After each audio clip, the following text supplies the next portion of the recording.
Rana jewellers, মৌসুমী বাগডাঙ্গা বাজার। Phone number 9609196868।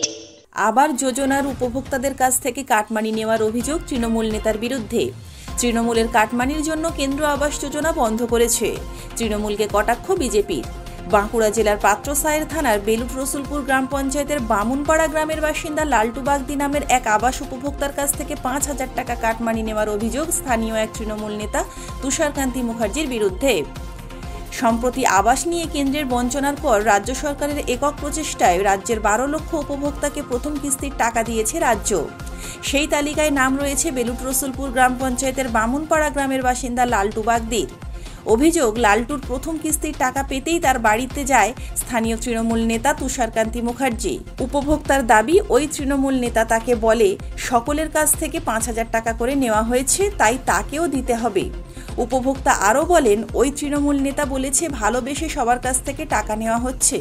অপরদিকে ওই অভিযুক্ত তৃণমূল নেতার দাবি, আমার নামে ওঠা অভিযোগ সম্পূর্ণ মিথ্যে, কেউ তাকে ভয় দেখিয়ে একথা বলাচ্ছে।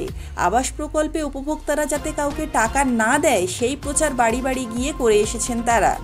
এই অভিযোগ সম্পূর্ণ ভিত্তিহীন। তৃণমূল নেতার এই টাকা নেওয়ার অভিযোগ সামনে আসতেই শাসক বিরোধী তরজা। আমি একজন সাধারণ কর্মী, আমাদের গ্রামের বা আমাদের অঞ্চলের।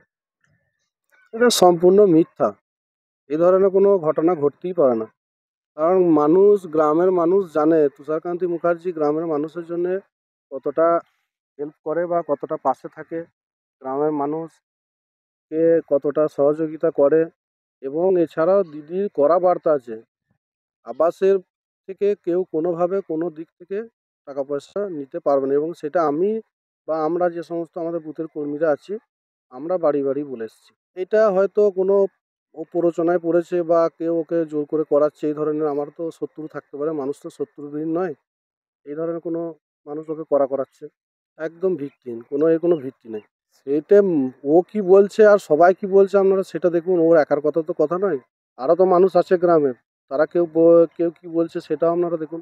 ঘটনাটা বলতে তোমার এই যে টাকার লেগে যোজনা, আবাস যোজনা 60,000। এখন তো 60,000 ঢুকে যাবো, পরে 60,000 টাকা ঢুকে পড়লো ঘর চেয়েছে। ওই তো বললাম তো, তুষারকান্তি মুখার্জি পার্টির, তৃণমূল পার্টির নেতা। বেশি বলতে সবাইকার কাছে নেওয়া হচ্ছে, তো ওই হিসেবে আমার কাছে চেয়েছিল 10। আমি বললাম 5,000 টাকা দেবো। হ্যাঁ দিয়েছি বলতে আর সবাইকার কাছে নিচ্ছে, এবার আমিও সেই হিসেবে দিই। সেটা তো আমি জানি না, সেটা জানি না। না ভয় দেখে বলছে সবার কাছে লিখছি, তাহলে ওই হিসেবে আমি দিতে না। আমি তো জানি না। না ভয়, আমি তো জানি না, এটা আমি বলতে পারবো না। আমি হ্যাঁ ও বলছে যে সবাই কাছে লিখছি ভালোবেসে। বিষ্ণুপুর সাংগঠনিক জেলা বিজেপির মুখপাত্র দেবপ্রিয় বিশ্বাস বলেন, তৃণমূল নেতারা টাকা নেবে না এটা হতেই পারে না। যারা টাকা দিয়ে এসেছে তারা পদ পেয়েছে, এখন যারা টাকা নিচ্ছে তারা আগামী দিনের পদ পাবে।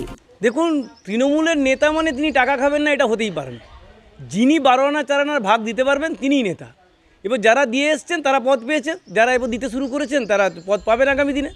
আজকে আবাস যোজনা বন্ধ হয়ে গেছে, ওই জন্য আজকে প্রধানমন্ত্রী আবাস যোজনা বন্ধ হওয়ার পিছনে কারণ হচ্ছে একটাই, সেটা হচ্ছে যে এই তৃণমূল নেতাদের টাকা খাওয়া এবং সেই টাকা নয়ছয় করা, এবং যাদের বাড়ি আছে তাদেরকে উপভোক্তাদের, আসল উপভোক্তাদের বাড়ি না দিয়ে তাদেরকে বাড়ি দেওয়া। তো তৃণমূলের নেতা টাকা খাবে, আর নতুনত্বের কী আছে? এটার বিরুদ্ধেই তো সারা পশ্চিমবঙ্গের মানুষের আন্দোলন, ভারতীয় জনতা পার্টির আন্দোলন।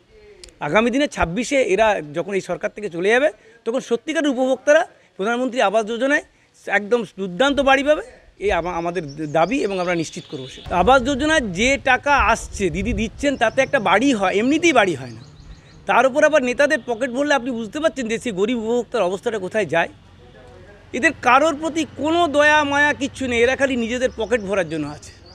এই একটা এলেবেলের সরকার যেমন করে লুটে পুটে খাচ্ছে, সাধারণ মানুষকে শোষণ করার নানা রকম পদ্ধতির মধ্যে একটা হচ্ছে টাকা। বিষ্ণুপুর সাংগঠনিক জেলার যুব সভাপতি সুব্রত দত্ত বলেন, বিষয়টি তাদের জানা নেই। যদি কোনো তৃণমূল নেতা এই কাজ করে, প্রশাসন তার বিরুদ্ধে দৃষ্টান্তমূলক ব্যবস্থা নিক। যদি দলগতভাবে এই অভিযোগ আসে, দল থেকেও তার ব্যবস্থা নেওয়া হবে। এই বিষয়ে আমাদের কাছে কোনো সঠিক তথ্য বা কোনো তথ্য এখনো আসেনি। দলগতভাবে তথ্য আপনারা বলছেন, আমরা যাচিয়ে দেখছি, আমরা খবর নিচ্ছি। যদি এ তথ্য সত্যি হয়ে থাকে, আমি প্রথম প্রশাসনকে অনুরোধ করব যে এই বিষয়ে দৃষ্টান্তমূলকভাবে তার বিরুদ্ধে ব্যবস্থা নেওয়ার জন্য। তার বা তাদের যারাই করে থাকুক ব্যবস্থা নেওয়া যায়। আর দলগতভাবে একটা কথা আমি বলতে পারি যে কেন্দ্রীয় সরকারের লাঞ্ছনা বঞ্চনা দীর্ঘদিন ধরে গরিব মানুষের বাড়ির টাকা আবাসের টাকা আটকে রাখার পরেও পশ্চিমবাংলার মানবিক মুখ্যমন্ত্রী মমতা বন্দ্যোপাধ্যায় পশ্চিমবাংলার মেহনতি মানুষের বাড়ির ছাদ সুনিশ্চিত করার লক্ষ্যে আবাস যোজনায় ৬০,০০০ টাকার প্রথম কিস্তি ঢুকিয়ে দিয়েছেন। এক্ষেত্রে কোনো রকম স্বজন পোষণ দলগতভাবে আমরা মানব না। দৃষ্টান্তমূলক শাস্তি ঘটনার আমরা তদন্ত করছি, ঘটনা তদন্ত সাপেক্ষে যেটা উঠে আসবে তার উপর দৃষ্টান্তমূলক শাস্তি হবে।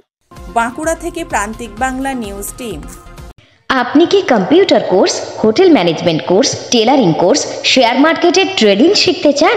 এখন সব কিছু এক ছাদের তলায়। চলে আসুন আমাদের ঠিকানায়। ঠিকানা মৌসুনী বাগডাঙ্গা বাজার, সমবায় ব্যাংকের নিকটে। বিশদ জানতে যোগাযোগ করুন স্ক্রিনে দেওয়া নাম্বারে।